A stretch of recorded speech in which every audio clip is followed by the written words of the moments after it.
Welcome to the CEN show, the platform where we learn from the world community.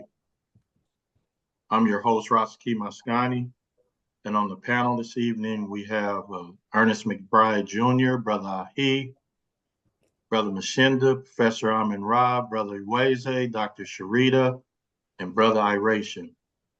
I'd like to thank everyone for coming out this evening. Our guest for this evening is Damian McCalman. He's been on our show at least 5 times, and he always has interesting topics. So I'm going to go straight to Damian. Welcome back, Damian. Thanks for coming. You can get started with your presentation. All right. Thanks for having me again. It's always a pleasure hanging out with you all. Just for those of you that don't know, as he said, my name is Damian McCalman. I work for a nonprofit organization facilitating mentoring programs in Compton and Long Beach. I've been doing that now for, 12 years. I'm 47 years old, just so you know. So I think I'm young still. But when I agreed to come on the show, I was trying to think of topics. And what I decided to do was sort of facilitate a mentoring program like atmosphere with you all here. What I do in the schools is just bring different conversations to the students and just have them share their thoughts on them. And one of the ones that I've been doing now for probably 10 years is on values.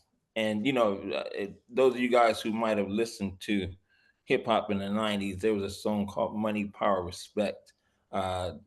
Who trying to who did that? Bad Boy did it, but it was a popular song. So I've took that over the years and said, okay, I want you guys to rank these in order of most important to you. And what I found out is that it brought about great conversations with young boys and girls. One year over in Long Beach, we invited some of the men administrators to come in and to share their thoughts with the boys on the topic. And that sparked a whole other conversation, young man versus young man values and why they saw it as such. So what we're going to do tonight, is have that conversation with you all in the same way that I would do it with them. It's going to be simple questions on how you value the 5 things that I'm going to give you. So we can show slide 1, which is just, you're going to see a bunch of slides with definitions of value systems. And I think they're pretty cool just to see the difference in them. You can go with any one of them that says a value system is this, and you'll see that on your screen. But I'm going to give you the 5 now. Honor, love, money, power, respect. So as we're talking about the definitions of value systems, I want you to think of those 5: love, honor, love, money, power, respect. I'm giving to you in alphabetical order: honor, love, money, power, respect. And just as you are, you can throw it in the chat if you want. Rank them 1 through 5. 1 being the most important, 5 being the least important. Honor, love, money, power, respect. And as I would do with the students in class, I'm not giving you a definition of what these things are to you, because they can mean different things to you, and that's perfectly fine.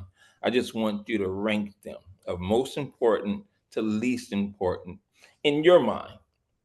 And again, like I tell the students, nobody's wrong. You know what I mean? Because this is your value system. But can you share it? Can you tell us why you rank them as you do? And like I tell the students, be open to change your mind, because you could hear something about one of the 5 and say, you know what, that makes sense, and I'm open to change, right? And I've done that over the years, and like I said, it's great conversations in the students, the boys and girls. I've seen some of them change their mind. They were set on their top 5 in their order, but someone said something else that made them say, hey, I never thought about it like that. so I want to change mine. And that's perfectly okay. Because as I was doing some research, it was saying value systems are really in flux. We might think that they are set in stone, but it was like as we're learning and growing, he was like, your value system can change just like that, even though we might think they're solid. And I'll explain it even in my sense. Uh, Here are your five again: honor, love, money, power, respect. That's just in alphabetical order. Let's do this first. Value systems are the set of cultural and moral values that a person, let me change mine, can have or a group has. A value system is a system of established values and norms and goals existing in a society. All right, you can go to the next slide. I'm gonna try that. And it could be any one of the ones with those definitions. I'm okay with that. Value systems. I'm saying anyone with a bunch of words.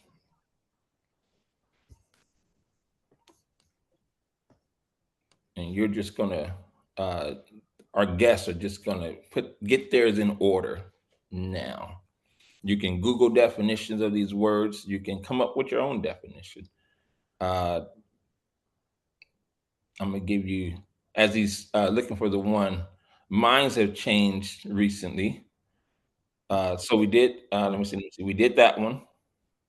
So we can just go to the next and see what we got. Honor, love.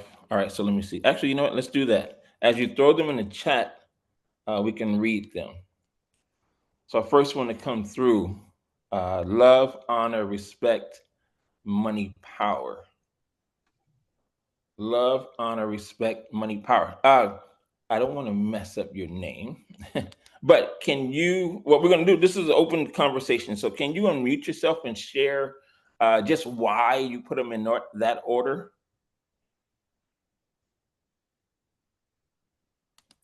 Hey, greetings. Greetings, everybody. Greetings. Greetings, Professor Rahh, Rashaki, Greetings, Mshinda, greetings. so McBride. Let's see here. I put it in the order based on my own experiences and my own value system. For me, love is number one because it's one of the most powerful forces in the universe, in my opinion. I believe that God is love. And so, my first inclination is towards my creator.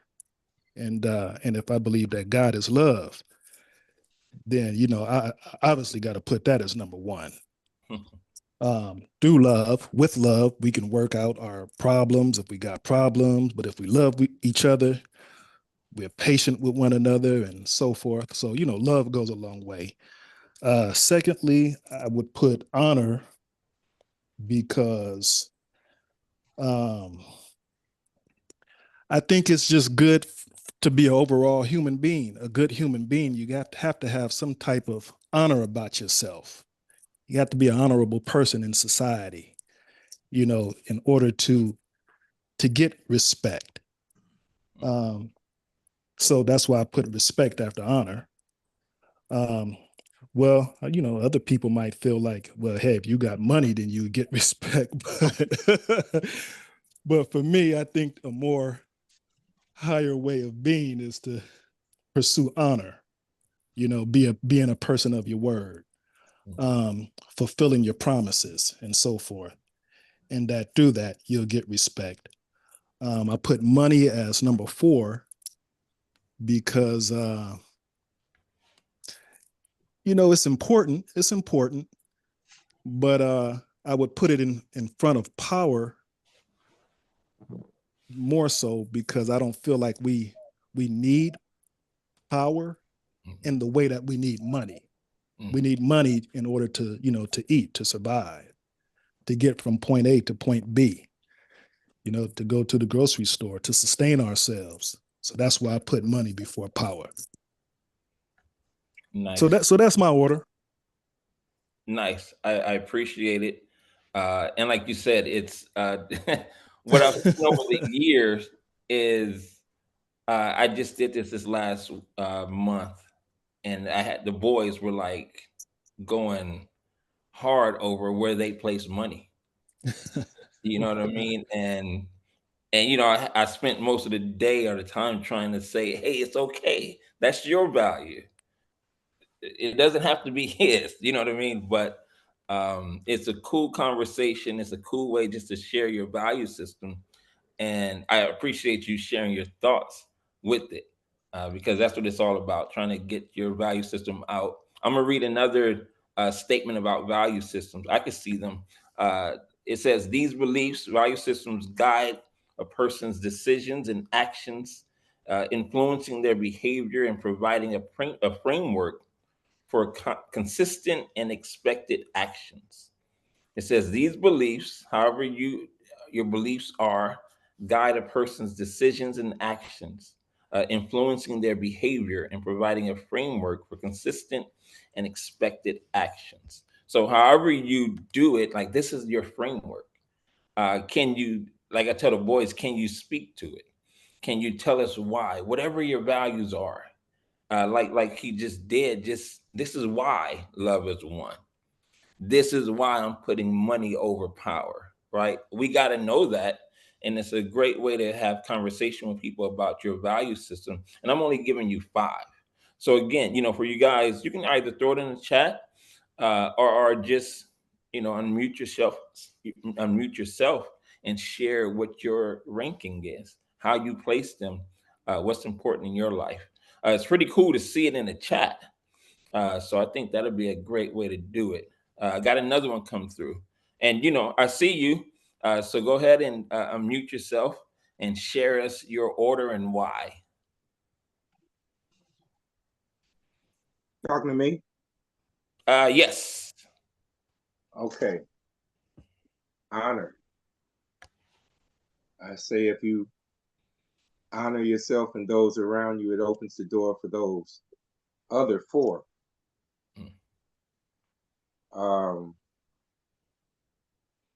Respect.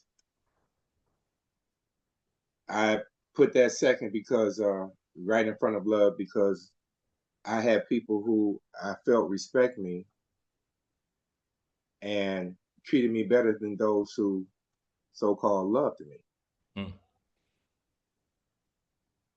Love because it makes the world go round.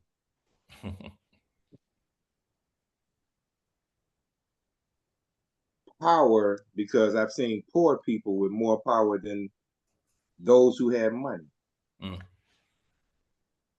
Malcolm didn't have any money. Martin didn't have any money. Paul Robeson didn't have any money, but they had power. I put money last because it's just a tool. It could be used or misused. I like that. I'm gonna read another thing because I think it speaks to what you said. It said value systems can be a personal, societal, or organizational, and they are often shaped by experiences, cultural influences, and moral or religious belief. And he talked about just experience. He said, I experienced people who respect me be better to me than people who said they loved me. Right. So that's his experience, and it's shaping how he valued these 5. And again, like I say with our students, hey, this is yours. And we respect everybody's opinion, everybody's story, even in this sense. I'm looking at this list, it's almost flipped, almost flipped, from the first person who spoke. But that's perfectly fine. And I think that's the beauty of being individuals, the beauty of our experiences and our story, and how we value things, that we can all be on the same call with different values, not different values, but different order of values, and still just get along. And that's one of the things I'm trying to teach the students. Like, we can value different things at different levels, but we can still be friends. We can still work together. We can still coexist. and they're learning that now. So thank you for sharing yours with us. I'm gonna read another one. So again, if anyone wants to chime in, you can either do so just by speaking, or throw it in the chat. Go for it. I'll go next, but you can go ahead and read the next one. Okay, I'm gonna read the next one. It says the value system is the coherent set of values that an individual or society holds. It encompasses the priorities and beliefs that guide actions and judgments. So now it says it encompasses the priorities and beliefs that guide our actions and judgments. So go ahead. All right. I wanna start off by saying that, you're shaped by your environment and your experiences, and you develop your value system with that. We've been doing this podcasting almost 5 years, and it's educationally based. And so we value education, and education is a body of knowledge that could be used that's used for you in your lifetime. It's a tool to be educated, and we all have education. So let me start off with saying that love is number one for me. And I want to share my definition of love. And it's on the website, and it's called Love Defined. It's under Perspective Writings, and I did it with two of my colleagues at work. So there's two definitions here. One is from me, and one is from one of my colleagues. So since I was the initiator, went first. So love is actions expressed by people to provide the best constructive outcomes to the entire environment where they reside. An example, if my actions have constructive outcomes to the people and physical environment around me, then I'm expressing love, if verbalized or not. Mm-hmm. And so I say love is an action word. It's a verb. Then my colleague's definition is love is a feeling that's built through actions and relations to one's values and beliefs. It is a feeling that connects your mind, body, and soul to someone who share common ground. So that's my definition of love. If I'm expressing it, I'm looking out for myself and everybody else around me. Mm-hmm. Number two is respect. Respect, I look at respect as, I'm going to go with Neely Fuller on this, refusing to lie to yourself. Always telling yourself the truth, being totally honest with yourself. And then when you have that value within yourself, self-respect, then you're able to open up and respect others. And then I went with honor as the third one. That Bible quote, honor your parents so that your days may be long. Is honoring is holding myself and others in high esteem. And almost like just the highest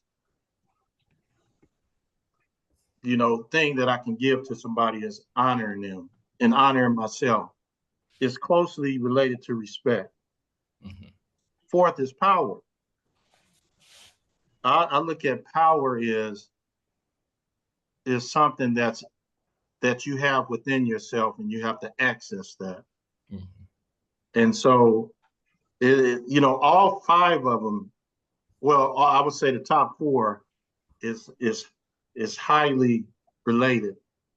And in that power, you access that power within self, then you're able to live life the way it should be lived, in looking at it as a positive thing, not an abusive thing, to take the power within you and try to dominate others, but to empower others just like you empowering yourself, sharing that power.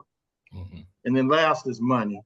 Just like Brother Ahi said, it's a tool and it's controlled. Money in economics is controlled by the power structure. So it's a tool that you need to know how to deal with in order to assist your living. And that'll be all. Awesome. I appreciate your definition for love.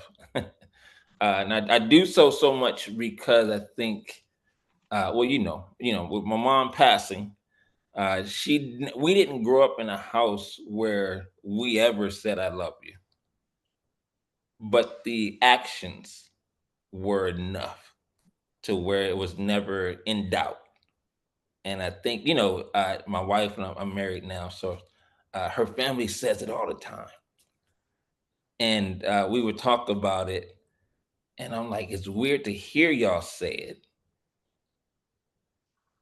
because I was so brought up in just actions. Like I told people, like I've never heard my mom say that I can remember. She probably did once or twice, but I know I can't remember a time where I said it because that wasn't her. If you say it to her, she'd be like, get out of here with that. Just show it. You know what I mean? Like as a child, just be obedient. Just do what I told you to do. All those other stuff. So when I saw your definition, I tell people a lot that we didn't say it much and they find it weird, but I'm like, it was shown every single day. So there's no doubt. And even I think there's a Bible verse that says, love not just in word, but in deed. So it's like we got to do the actions. A lot of people say it. So I love your list. I appreciate your definition. And go I for would it. like to say also, I came up in a household where it wasn't verbalized, but you knew that it was there because of the care that we were getting. And we had that roof, food, we had the basic necessities. and people only could do with what they know. And evidently my parents didn't grow up in the homes where, the words was verbalized. So Yeah. I understand where you're coming from. Look, I say it a lot now because my wife says it. So I say it and I make sure that I say it to my kids, but it's still a weird little, I say it in all right, guys, love you. See you later. Because I'm like, man, this is weird because I want to focus on the showing, the action. But Yeah. so she's marriage has changed me in that. So I'm gonna read another definition of value systems. Let me make sure I've gone through them all. It said it's the set of cultural, and I read that one. Let me see. I read that one. Okay, I think I read them. So our value systems ultimately shape us. How we live and how we think and what we do and why we do it. I'm gonna give you mine, and I'll open it up back up to you all. My number 1 is love. 2 is honor. 3 is respect. 4 is power. 5 is money. And it's funny because I'm thinking back to how the boys in the school and the girls asked me how I came up with mine, and I was like, I don't know. I just know that I really only do the stuff that I love to do. And there was a point in my life, working young man, first job, I was getting offered a promotion and I didn't want the job because I knew the job would take me away from doing the things that I love. And that was communicating with people. It was at Target. So I'm working on the sales floor with people, guests, engaging. They was going to put me in the back room. 5 people all day in the dark. And I was like, I don't want to be back there. And they were throwing money like, hey, we're going to give you a raise. This is going to, put you in another. And they couldn't understand why I was not moved by it. So much so that the store manager, she was a Black lady, she called my mom. She was like, call your mom, put her on the phone. I called her. I'm in her office and she's talking. She's like, I'm offering your son more money and he's telling me I don't want it. And she, you know, my mom, she's like, well, I'll tell you what, if he's telling you he don't want it, you don't want to give it to him. But I'm offering more money. He don't care about that. And I hear her saying that. It was never a thought in my mind, but when she said it, it made sense. She was like, he's not moved by money, so you can't wave that in his face. So for me, money has always been last, because it doesn't, like you guys said, it's just a tool. And I see it, but I want love, I want honor, I want respect, power, you know, whatever. That might be last, but I think money for me is last. Love first, because like the first speaker said, you know, God is love. I try to be a man of God and do the things of God. So love is always going to be my driving force. And then honor, you know, I try to honor my parent, my mother and father, honor my grandparents, honor everybody, really. Respect. I'm all about that. You know what I mean? Like I tell people, even if you disrespect me, I'm not going to disrespect you. Like that's just not how we're going to do this. I tell students that. But you know, we might pull back. Power, I don't really know what that looks like. You know what I mean? Because I mean, I've been supervisor, I've been managers. I didn't rule by power. I ruled by love. But then, like I said, money for me is last. And it's funny because I understand it now. Because I think, like you said, we grow up and we never lacked for anything. You know, we grew up in Watts. I didn't understand. I think I didn't understand people. I had a dinner every night. I had dinner every night. I had breakfast every morning if I wanted it. I had the clothes that I wanted, the shoes, because we never lacked for anything. But I never knew the importance of it because my mom, never shared money talk with us. I just knew stuff was taken care of, so I never thought it. But now I tell people that I understand having money. And I only understand it now and the comforts of having more money than not necessary, but what you had. You know, and I said it before because my mom passed away, she left us money. I had one car for 13 years. With the money that she gave, I was able to buy a second car. And I'm like, wow. I see the value of it a little bit more now. Because now I'm not worried about when my car break down. Take it to the shop. How much is it gonna cost? They tell me, cool, no problem. Here you go. Because of the money, right? So I was like that. I tell the boys that changed my views on it because it's now there. But it's still not higher than anything else, but I appreciate it more. The tool is helpful even more because now there's more of it that I didn't even have to work for technically. You know what I mean? So, but that's my value system. And again, like as you guys are speaking, I went back and forth with money and power because I'm like, I like what he said. Is it that? Is it for me? I'm trying to figure it out still. So, who's next? Who I, wants to I want to I wanted to go to the ladies. We have go? two ladies on here. So, Dr. Sharita, you want to unmute? Don't look like she wants to. She might be just listening. Okay, Sister Lynda. Yeah, I'm here, and I'm listening also, and it's very deep and interesting. And I like this. And the only thing I want to say is my order would be first respect, love, honor, and money is always last for me. Mm. But I want you to continue where he was saying because it's very interesting. What about power? Is that number 4 for you, Lynda? Yes, power would be number. Yes, power after So that. you got respect before love. Is that true? Yes. You want to talk about that?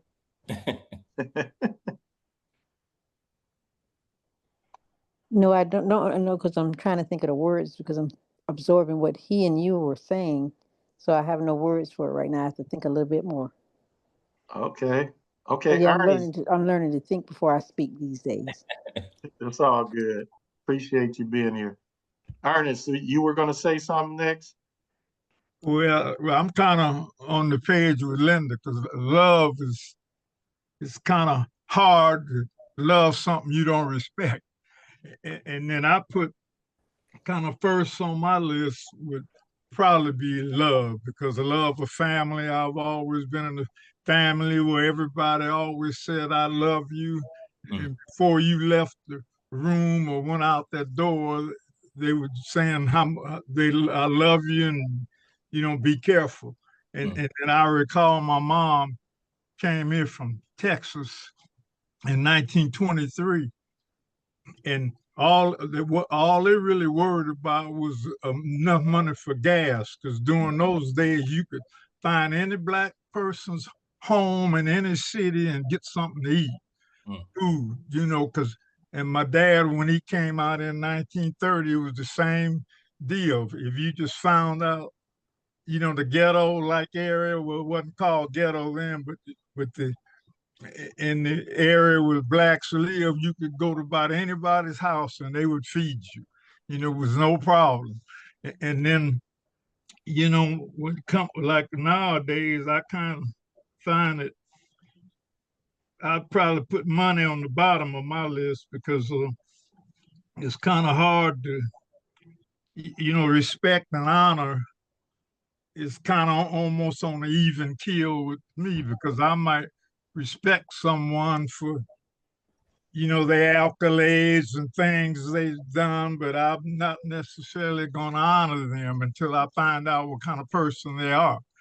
Because I've been on this earth for quite a while now, like 87 years, and I can honestly look back in my life and I can't find anyone that I could say I genuinely dislike or hated.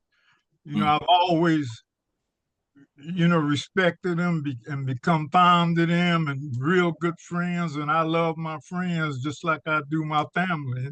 And anything I could do to help a friend, I would do. I go out of my way to do it. And I was just brought up that way from my mom and my dad. I guess that's why my dad kind of got in the NAACP in Long Beach. He formed that branch in 1940, and he was always trying to help people. And we always had strangers at our dinner table, because my mom would feed anybody that come over there if they were hungry. When they left our home, they were full, And even I talk to my brother now, my youngest brother. He's 10 years younger than I am, and he even says, man, I don't remember when we sat down to dinner and it was just the family. It was always somebody else at the dinner table. And I said, well, that's right. It's always been that way, So I guess that's part of my value system, the way I was brought up. So if I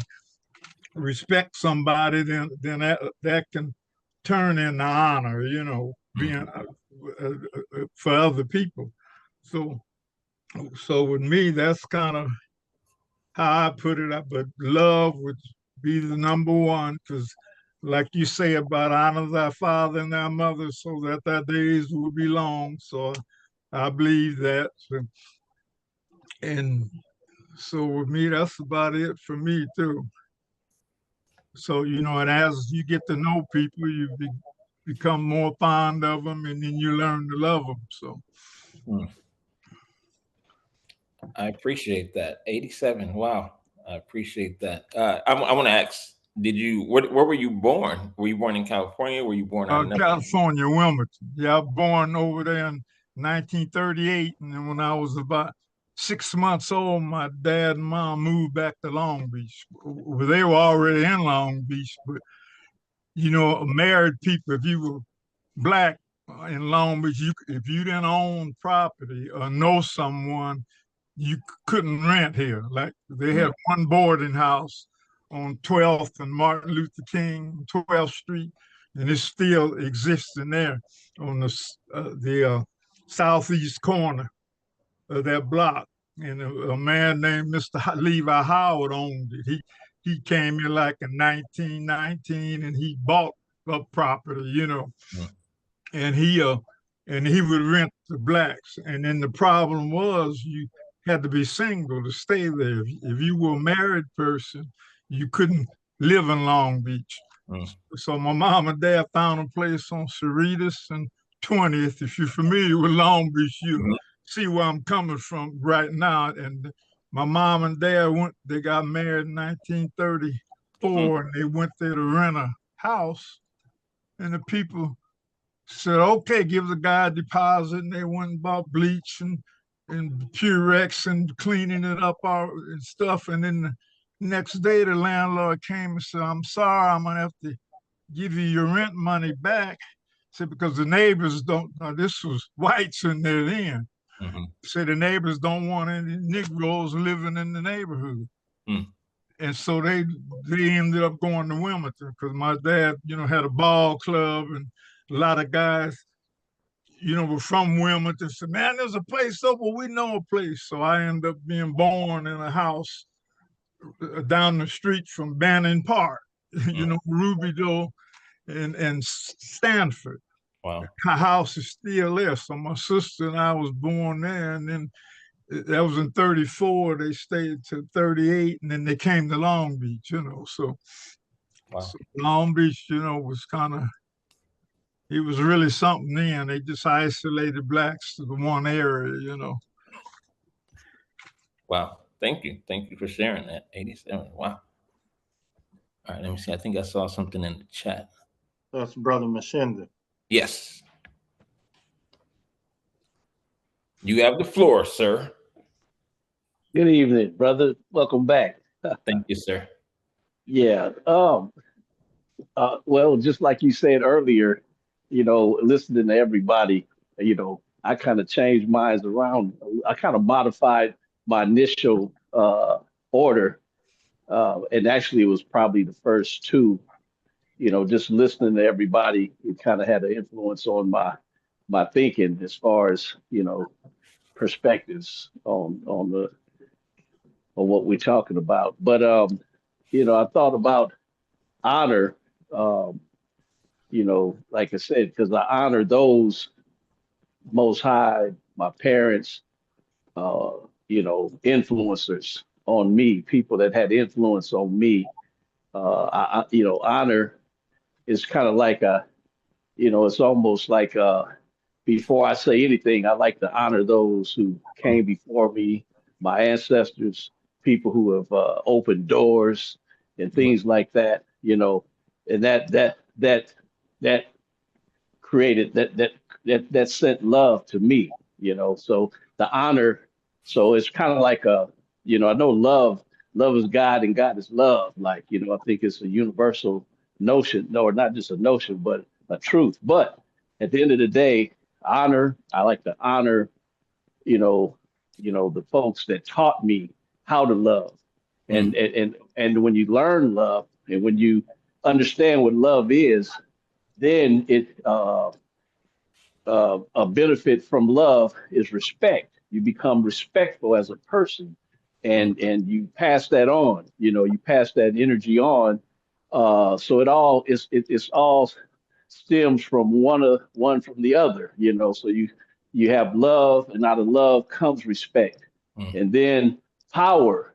Power is an influence. You can have a negative influence or a positive influence. So power encompasses it all as well, because once you become a person that knows how to love and knows how to respect, you can become powerful.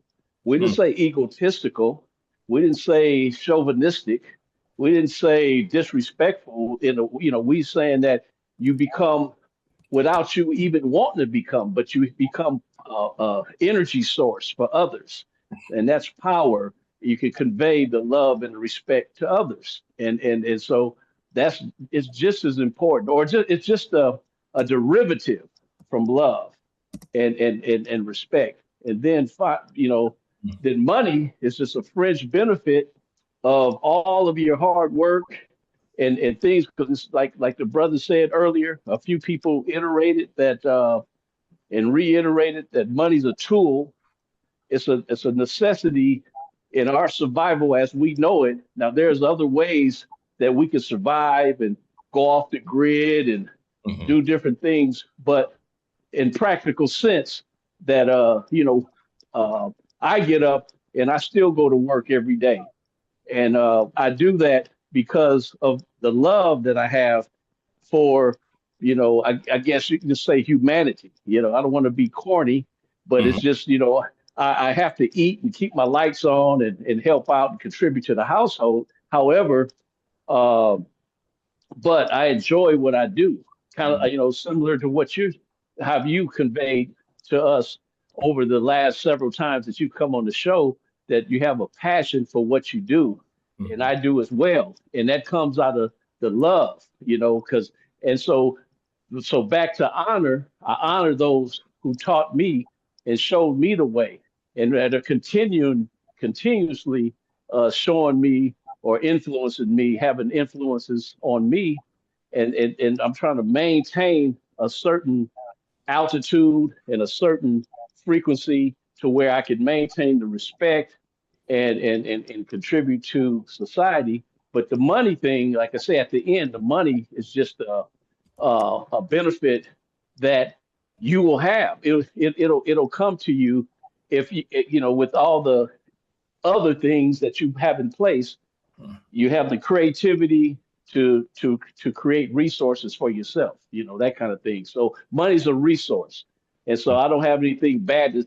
Everything that we're talking about can be weaponized to a certain degree, or you could use it from in a negative sense. But from a love space, I like to say that, so. But that's kind of off the cuff, how I feel about it. All right. Awesome. I think you. I'm looking at my list again. Okay, well, while you looking, let's go to Brother Iration. Brother Iration, gotta unmute.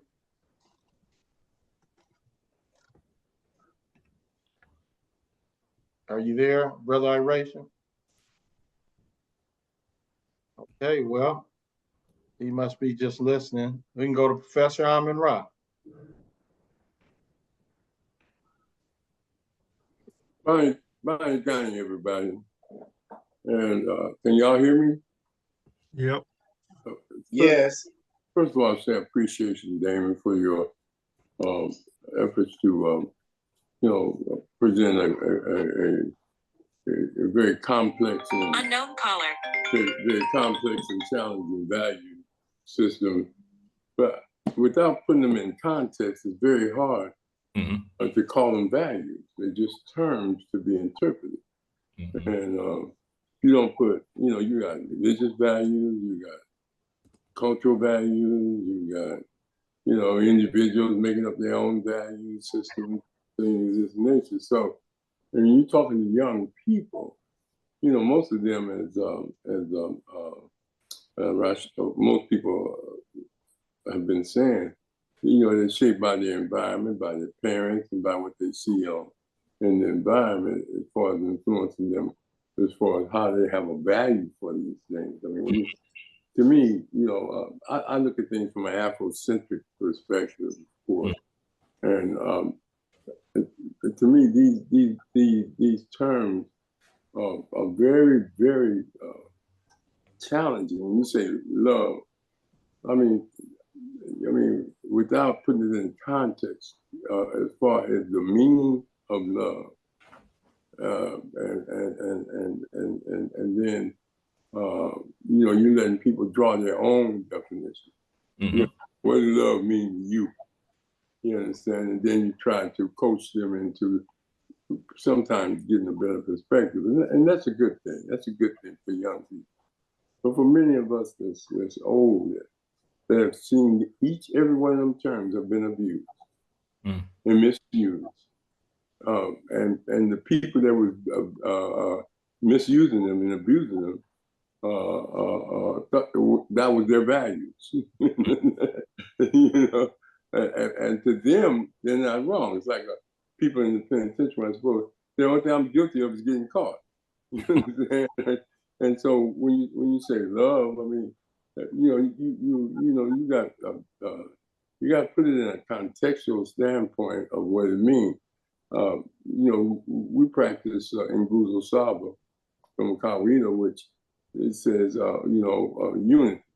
Unity in the home, unity in the community, unity spiritually, mentally, and we put it in a context, be holistic.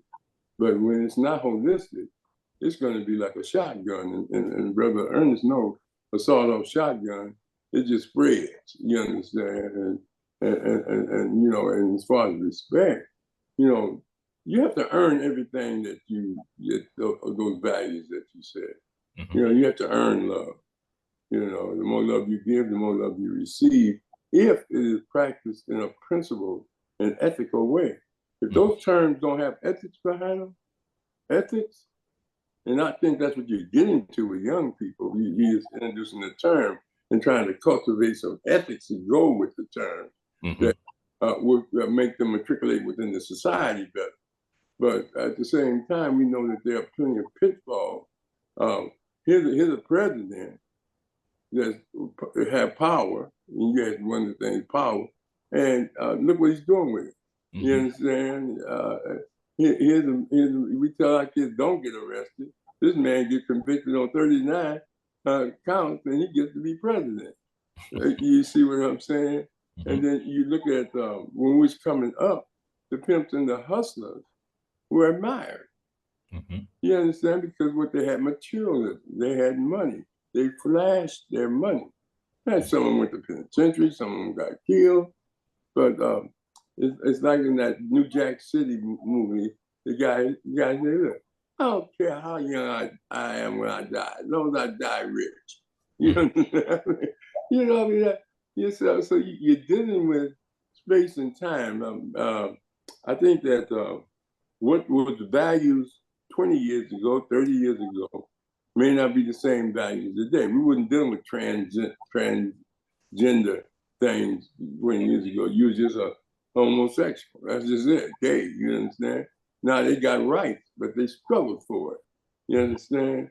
And the same thing that he and everybody was saying, like Mshinda was saying, you have to earn your money, you understand, in a righteous way, though. Not, if you want to deal drugs, be a pharmacist. You understand? Not a street drug dealer. You understand? But they're doing the same thing. You understand? But one is, you selling stuff and you don't know what the effects it's going to have on people. Whereas if you follow the prescription, it's supposed to be done for health reasons. You understand? And so, and even though they have side effects on all drugs, my point is that without contextualizing each of those terms, respect and things of this nature, the kids, to me, they're going to see too many contradictions. Too many contradictions. And I've seen parents say, why they're beating their kids, you're going to respect me. Why they're beating them. You understand? Well, hey, what are you going to say? Yeah, I respect you, just stop beating on me. You understand? I mean, but if you earn it with love and caring, I respect my mom and dad because they gave me love and they fed me and they stuck it out. They didn't get a divorce. They didn't get separation. They didn't leave us. You understand? They put us first. You understand? That's one way. But when you just say, hey, look, you're going to respect me because I'm grown. And that's what we used to tell kids. You respect all adults. You understand? No matter how bad they were. So it's very challenging for me because, I taught ethics and values. And so I know that there's a lot more to it than just terms for the person to interpret, because you're going to get the variety of answers that you've gotten from the young people, but you use it as a conversation piece to strike up conversation, and hopefully that you can get them to think about putting some ethics and morality behind each and every one of them terms. You understand? Because bullies got the power to hurt people. And power is the social capacity to realize your will in oppositions to others, or your capacity to realize your will with even though people are trying to stop you, but you really accomplish that will. But you know, you wouldn't have wars if people, you know, had values that said no fighting and no killing. And when they do come up with those values, they do what they did, made Martin Luther King a martyr. You understand? Made Malcolm a martyr. You understand? The white folks said they were assassinated. We said they knew they were going to die. George Floyd, he became a martyr, but he didn't intend to be a martyr. His death, the way he died, and the symbolism galvanized people, and they give him martyrdom. That's why they built a square behind him. It's the place where he was killed, did that. But he didn't intend that. Malcolm and Martin knew that they were going to get killed. Yeah. You understand? They even said it to each other. So, you know, it's a different thing. But I enjoy listening to everybody. And listen, like I told Rashaki, I like to learn. I learned a lot. But at the same time, I just say you have to put it in for us that's educated and have lived the experience. Like Ernest said, he's 88 years old. I mean, 3, 4, yeah. He say, what you gonna tell him? You know, look at him. He's taking care of his wife. You understand? He loves his brothers and sisters. They come from a deep political activist family and a cultural family. They were taught not just what does love mean to you. This is, you got to put it in a value system. You understand? An ethical system. That's all. That's all. But it was enjoyable. I appreciate that. I think I'm wondering. You Professor Rahh, you started. I want to use the term you said. Did you say you see it from an Afrocentric perspective? Is that the word? Yes. Gotcha. Okay. I mean, it comes from my culture. Yes. I mean, I'm not going to love the way white folks love. When I got married, I had an African way. You understand? We created our own value. It wasn't no dun, dun, dun, dun, throwing rice and all that stuff. No, we did it our way. You understand? We created our own value, and we discussed our terms before we got married. Yes. You know, this is how, you know, I mean, that's what longevity is. And we wanted to be together. You got to want to be together. That's how people stay together. They want to be together. That's when they're ready to sacrifice, be patient, and let the other one flourish as they flourish, let you flourish. But other than that, you know, and you have the same goals and goals and things of this nature. Now, if your goal is just to get rich by any means necessary, well, man, that's deep. You understand? You know, I have a partner. He said, the reason I rob banks because I don't want nobody else between me and the money. So I go where the money at, and I just take the money. I don't want to go through 3 and 4 hands. You understand? I'm just saying, man, in this country, those terms are abused, misused. They, you know, they act like they love the Indians and what happened. You understand? They like when they went to Africa. They came in with the Bible, and as they always said, when they left, the Africans had the land when they came, and they came with the Bible. When they left, the Africans had the Bible, and they had the land. You understand? People misuse those concepts. That's all I'm saying. No, I appreciate that. And I think, like you said, part of it is with young people, helping them understand the term, like you said, because they respect different things. I've had conversations with students who respect. I got a kid who's in prison now for murder. They respect him. At least he didn't run. That's what they say. At least he didn't run. So they have a level where I'm not. And so we'll have that conversation like, what does that mean? And, you know, I share my thoughts with them.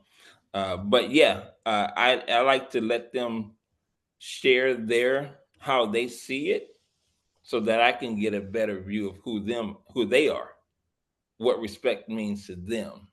I had a kid, I'll say this and I'm gonna let Dr. Sharita go. I had a kid who was sneaking vaping in the room with me. So I'm like, hey, we're not going to vape in the room with me. I'm asking you not to. So I know the young lady. So, 3 weeks later, she's hiding to vape.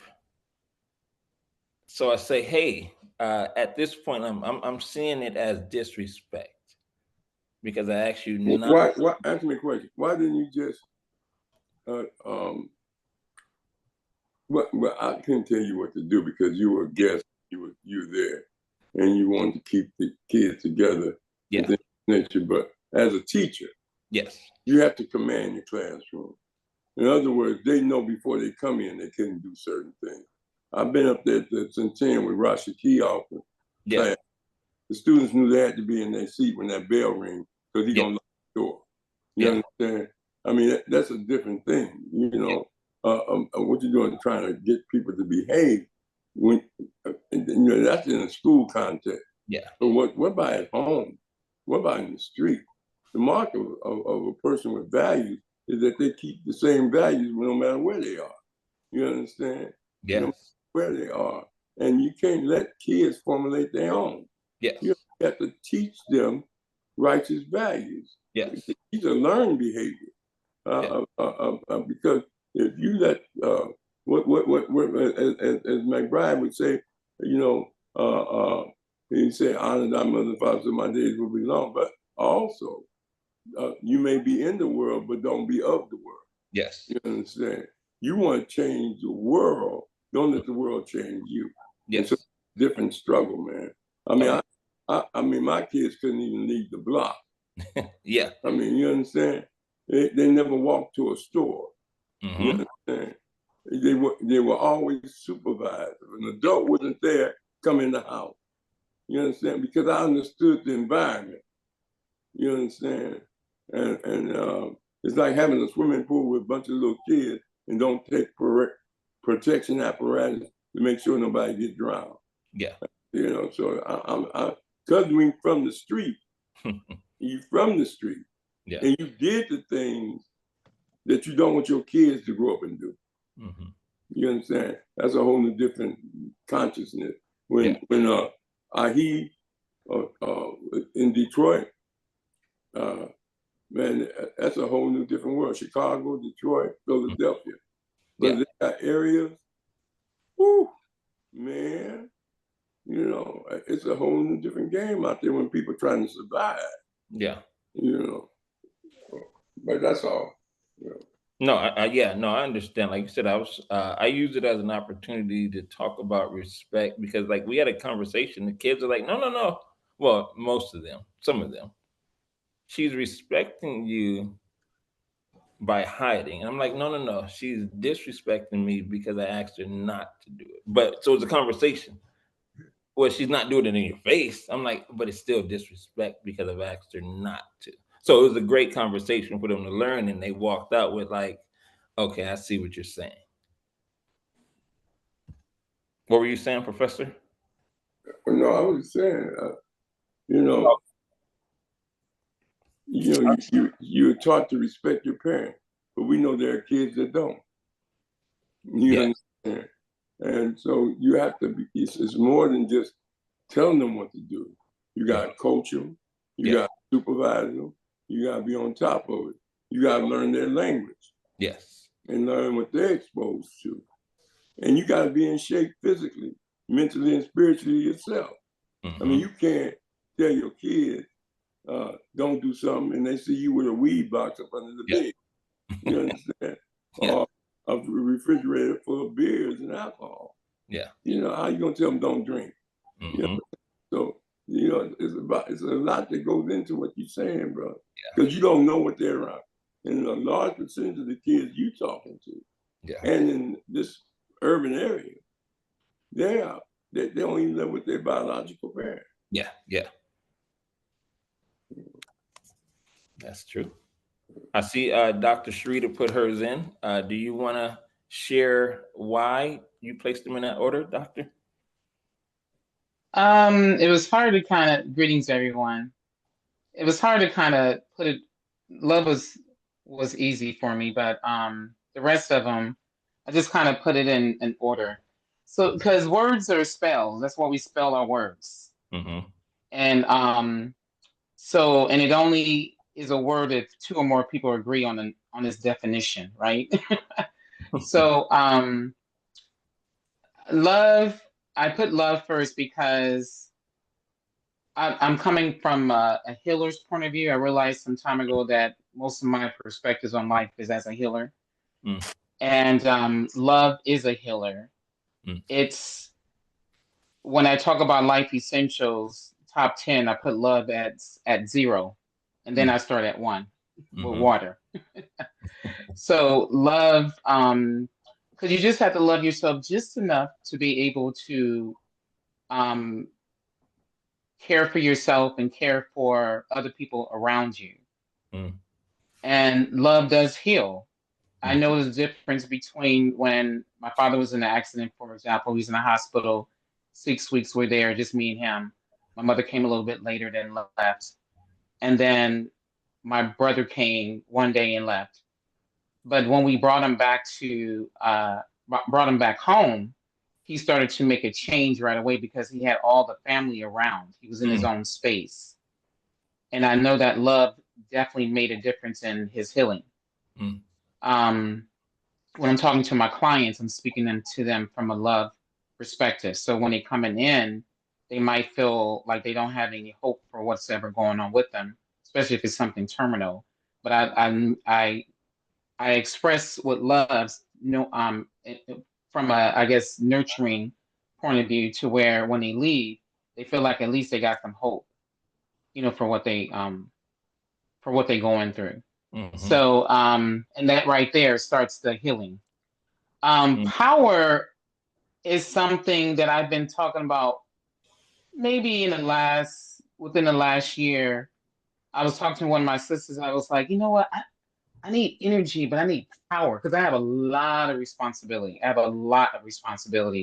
I have a lot of people that I'm responsible for. So it's kind of hard for me to articulate power, but I guess to give an example is I want to be so healthy and strong that whenever I step into a space where a person is sick, that they all of a sudden become well. That's kind of how I see, power. I think people look at power as an abusive word because it's going around that way.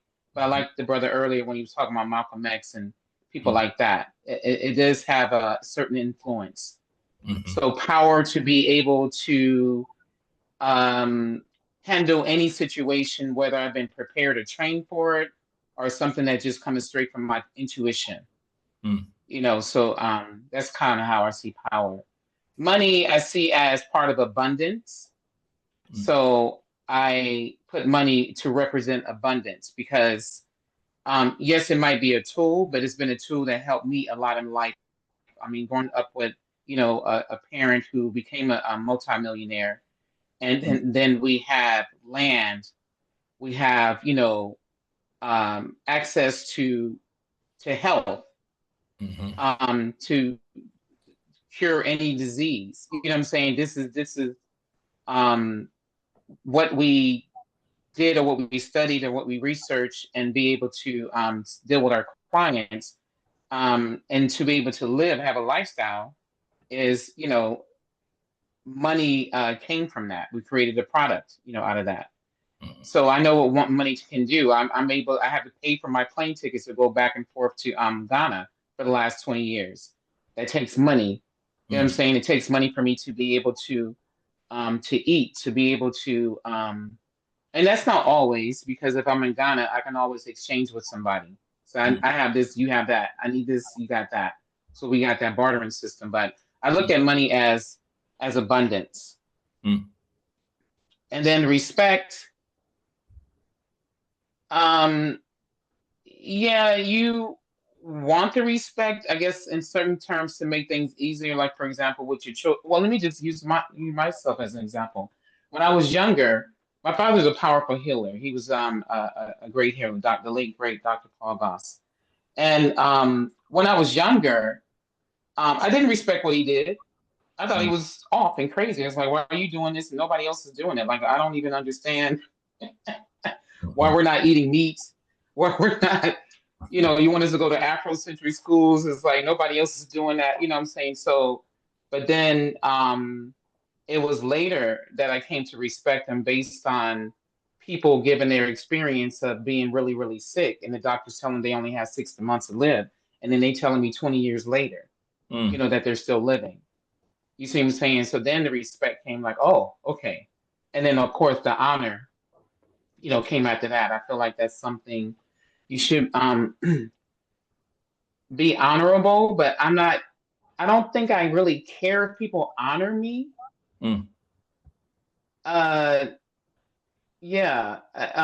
Because again, using my father as an example, they honored him, but then when he was in this bad car accident, he was, all broken up.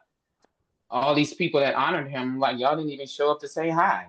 You know what I'm saying? So I don't know. I guess honor as in maybe my children. But as far as society, I don't think I really care whether I'm honored or not. Honorable, but I don't feel like you need to I don't think I care if anybody honors me. Because I know, I guess at the end of the day, in the morning, I talk to my ancestors and ask them, did I do okay? I guess that's the only people I look for to be honored by.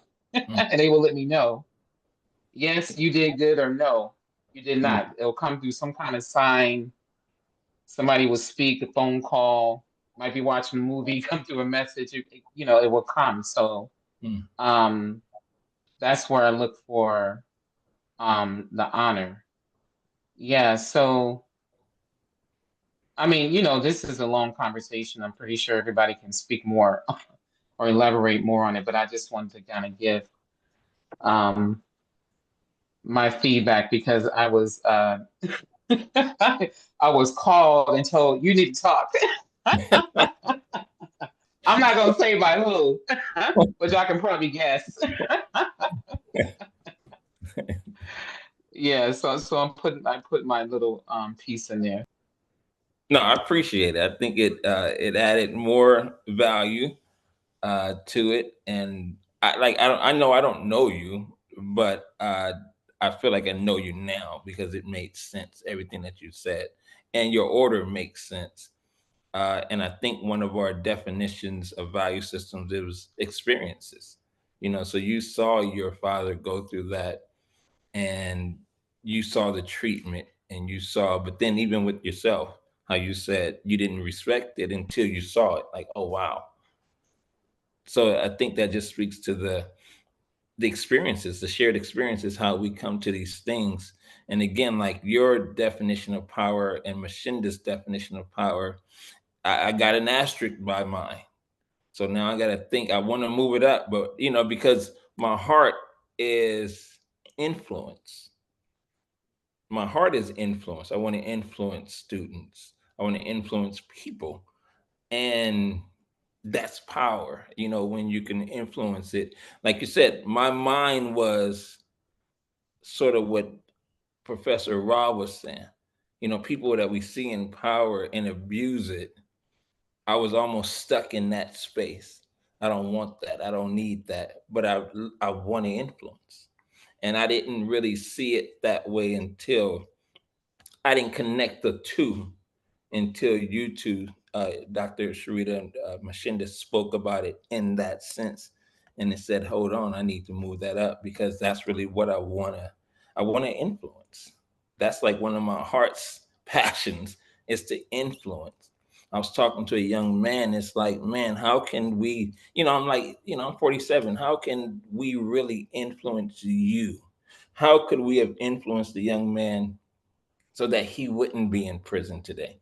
What could we have done? And he shared with me, like, these are my thoughts on how you can influence us or me, people like me. And I was like, okay, like Professor Rahh, like you got to be in shape.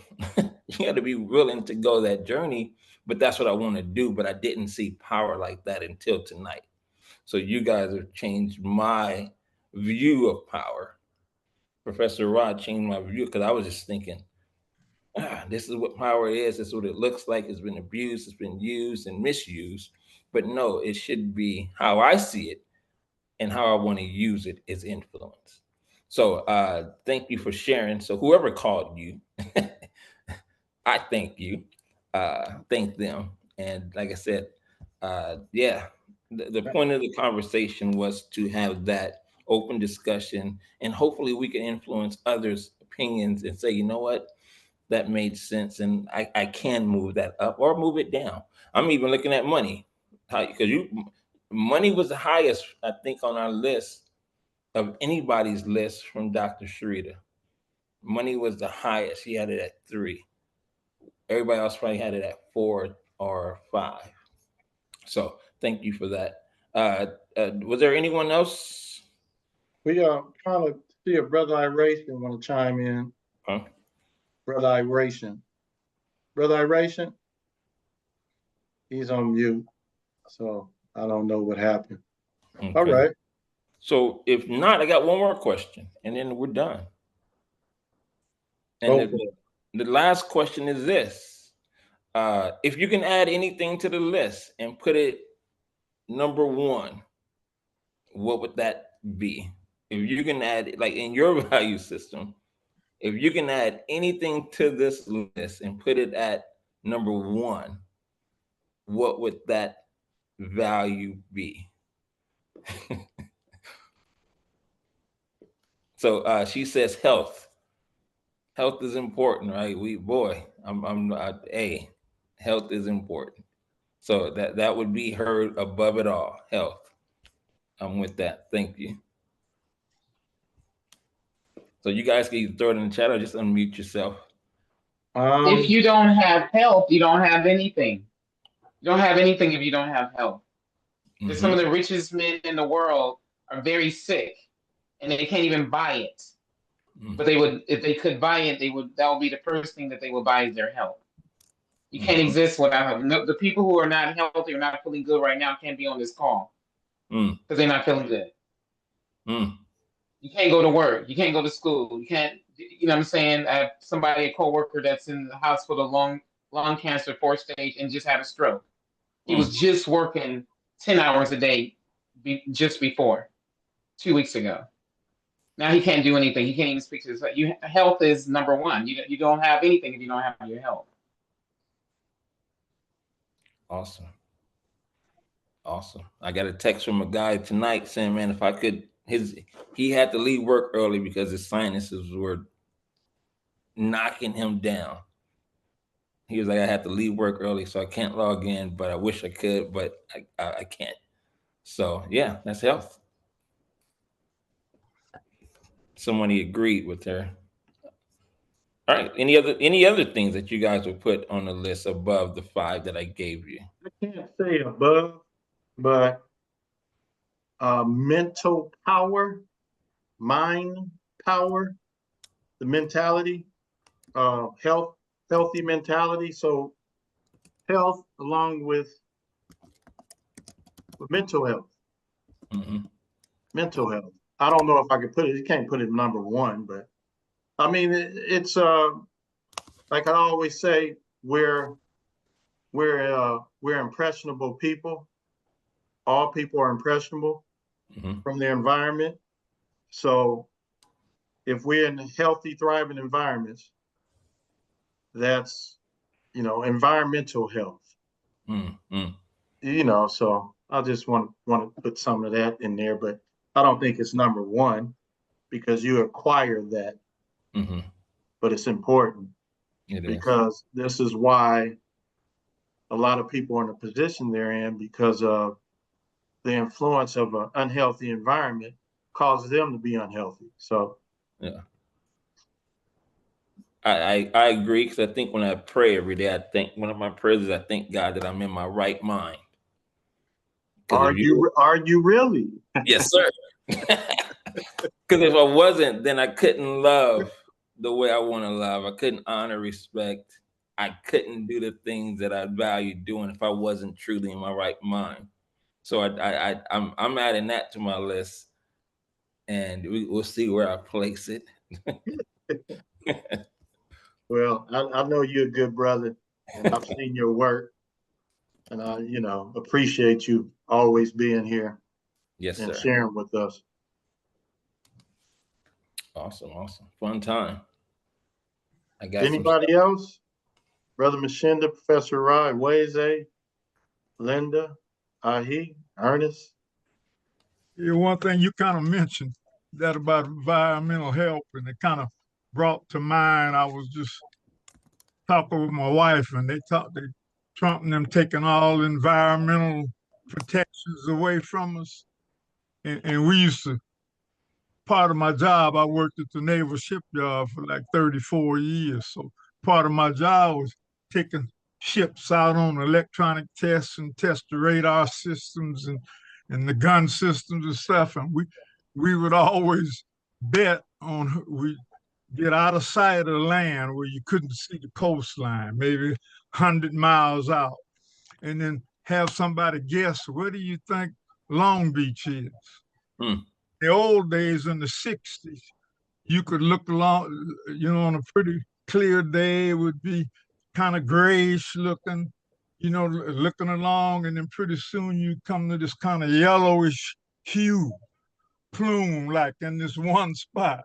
And that was Long Beach, because that was the smog that sit over the city. Wow.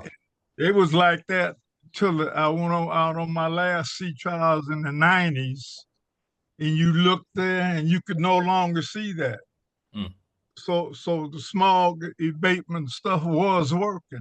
And I said, now they're going back to the old way, because you never know what you're breathing, So that just kind of brought back memories there.